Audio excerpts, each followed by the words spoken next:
Hi everyone, I thought I'd do a video on how to mix two-stroke and learn about the classes of oil in this range.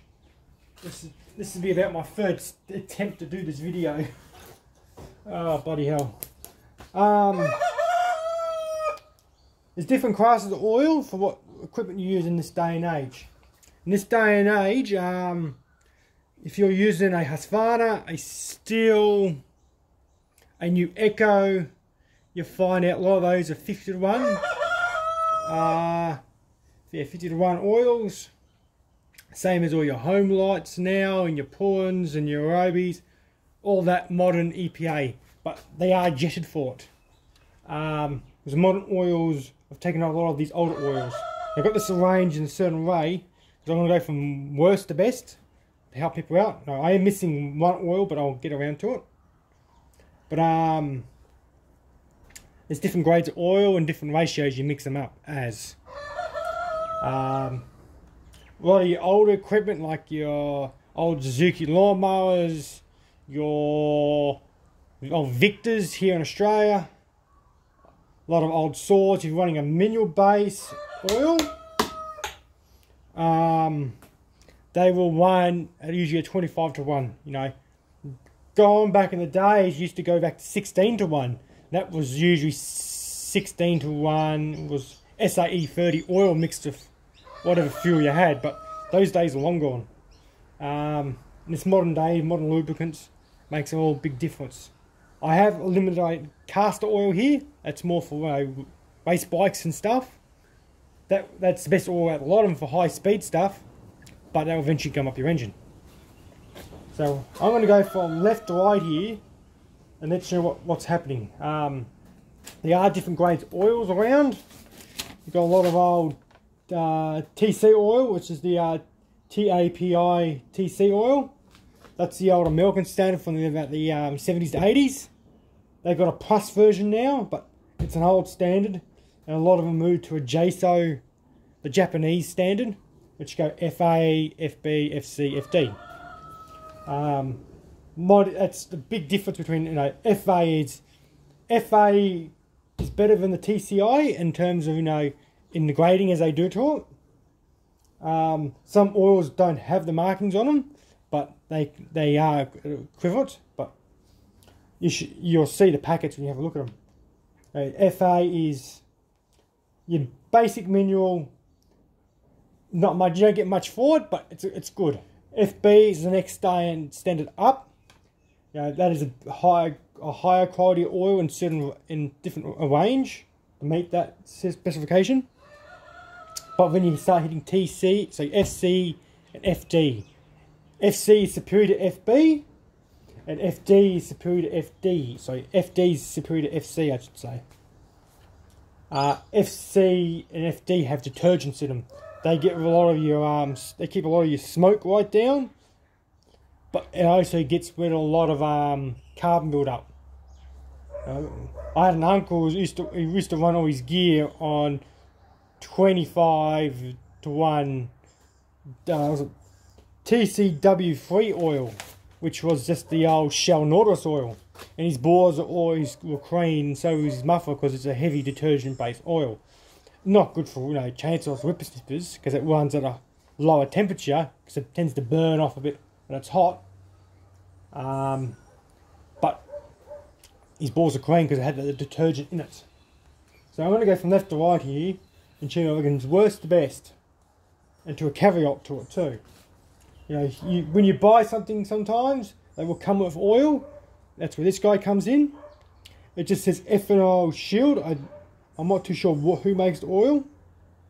It just says Techtronic Industrial Power, so that's telling me it's a Ryobi, a home light product. This would it came with.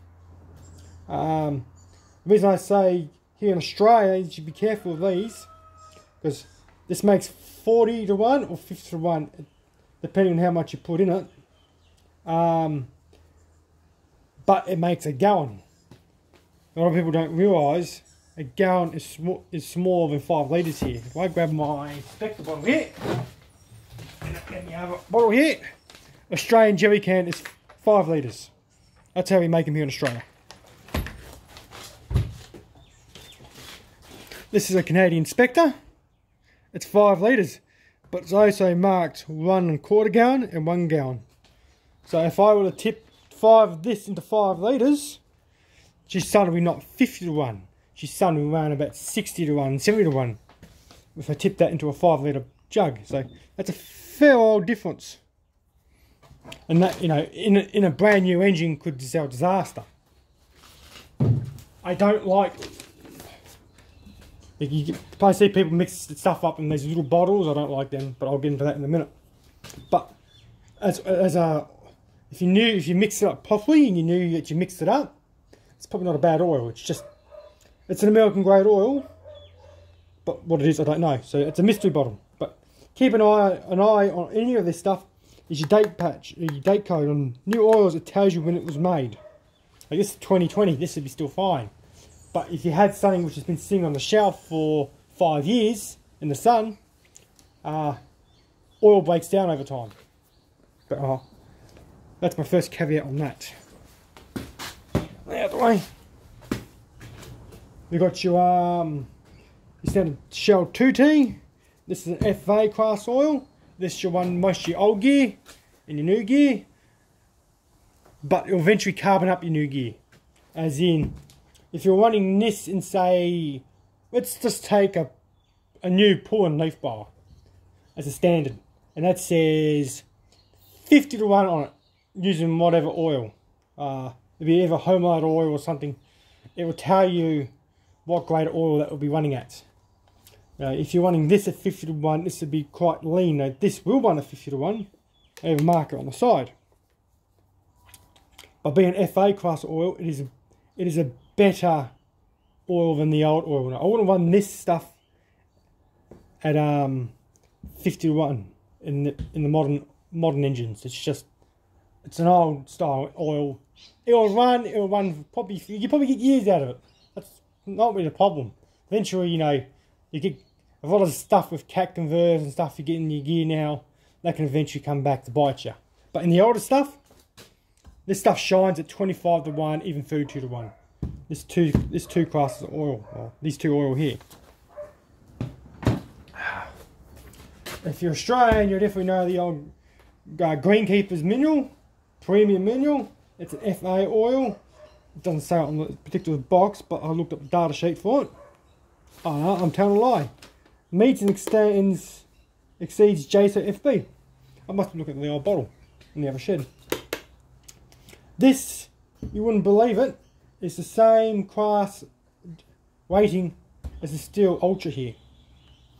The really difference between it, these don't have the fuel stabilizers like they're meant to. You know, they've got a little bit in it, but these are just the old style oils.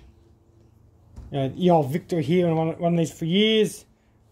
An old Husqvarna chainsaw or Stihl chainsaw. Eat this stuff any day of the week, and it'll do it for years. As long as you won't know, reasonably clean fuel, but there's no stabilizers and stuff and the like in this oil. You know, if you're given an old 2-stroke or you inhaled an old Victor, like an old Power Torque or an old Japanese brush cutter, this will run it, no problem. I've run that for years myself until I got into the bit higher class oils. And since buying equipment new, they tend to take a bit more an intention of maintenance than a lot of the old stuff I used to find hard rubbish and stuff like that and just run whatever in it. Now up to my pet peeve here. I hear people talk all sorts of things about these. Steel oil is only an FB class oil, but it's a fully synthetic. It is only an FB class oil. Yeah. They will run at 50 to 1, and they'll run things have run for years on it. I know I got a mate who works at Stihl. He's had logging boys run this stuff for years. It's not an issue. It's not my cup of tea. I don't like it because it stinks. There's something in it. When it burns at full RPM, it stinks. And it just burns my nostrils. That's the biggest pet peeve about it. I have one at 25 to 1 and 50 to 1. I give it one thing, it's good for ethanol. It's got a fuel stabilizer in it. and being a fully synthetic fuel, it mixes up really well and stays. It's a real stable fuel in the oil. And it doesn't seem to leach the water out the air. If that's all you got nearby, go for it. Pick up this before you pick up the Shell 2T and stuff like that, or whatever oil you got kicking around. You know, I can't talk about too much about Amalgam oils because I don't really get much of them here. Oh, I tell a lie, you can get them at Bunnings here, but the price that you're paying for one of them, I'll go buy Husqvarna still. These are about 34 bucks here, I think, but these are not bad oil. Like, I'm on Epworth Road from a Stihl dealership, and if you're short on oil and you usually want something else, you can get by on that.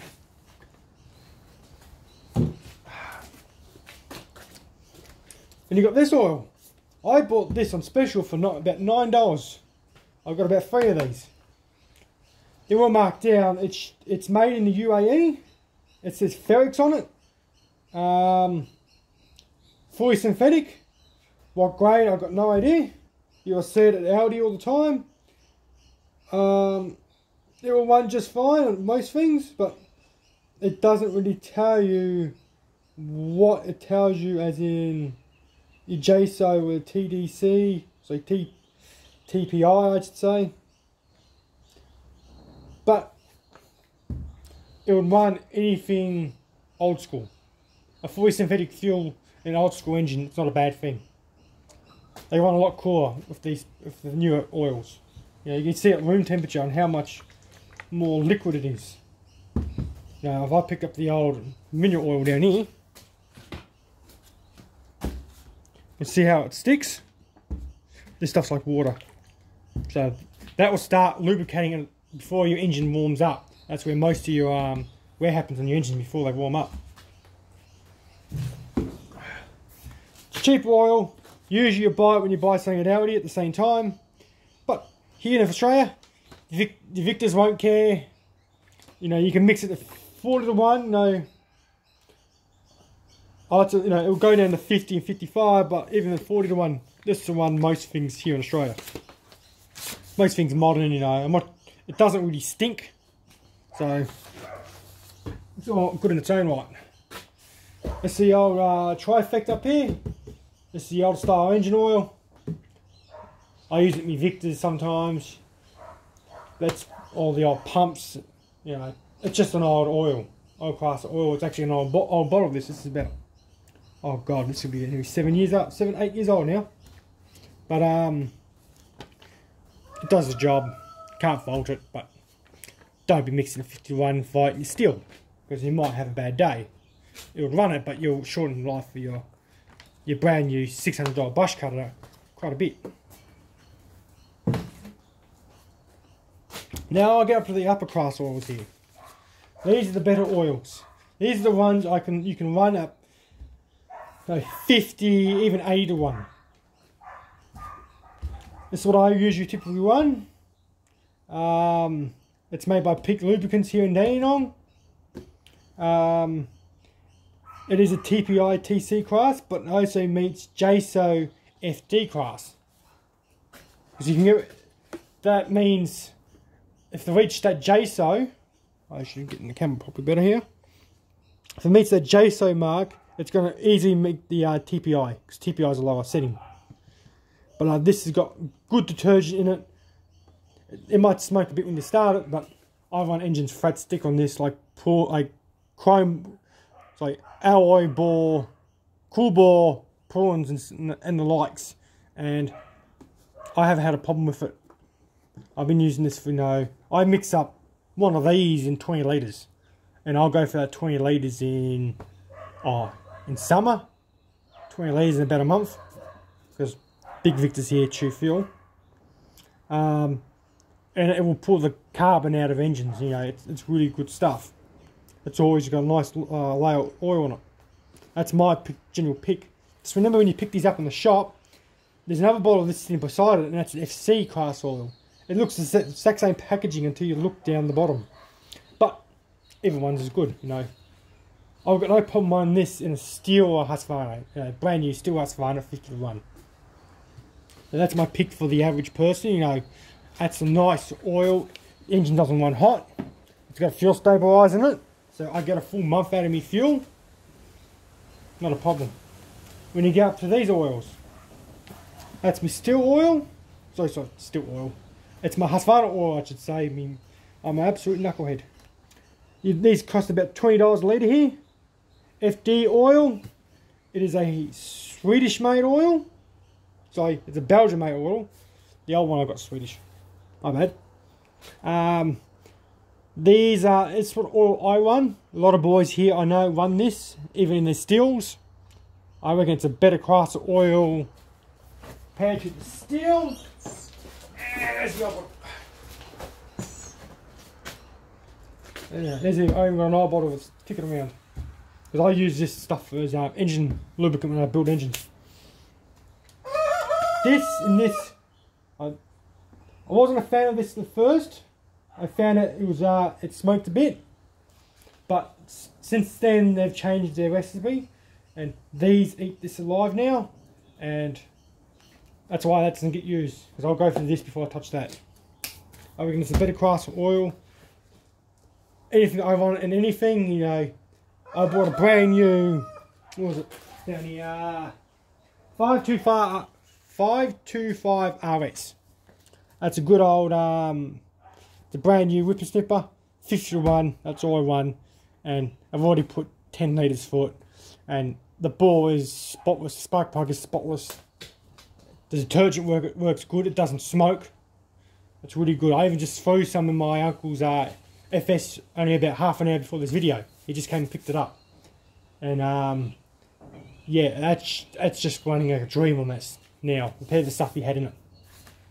So that's my top pick of, you know, of a more of a high-end oil.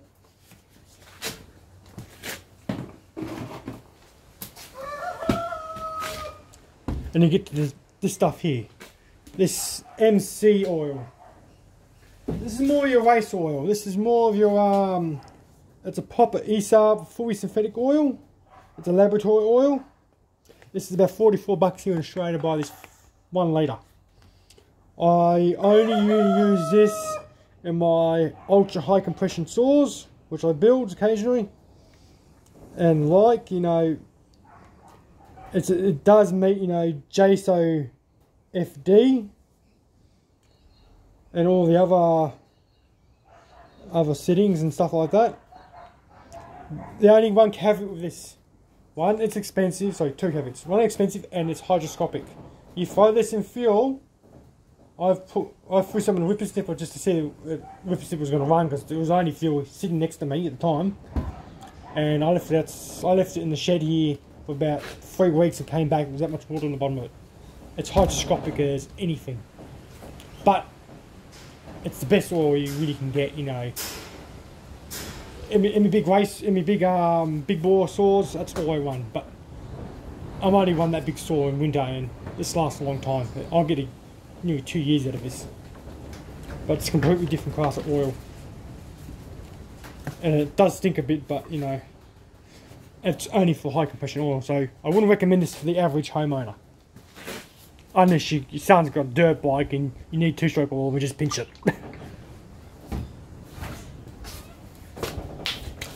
Alright, that's the ratings on the oil. I might cut this video short right here. Then I'll do a second video on how to mix it properly. This is more just the ratings and what oils I use. And I'll do a proper video on how to mix the small bottles and the big bottles and the like.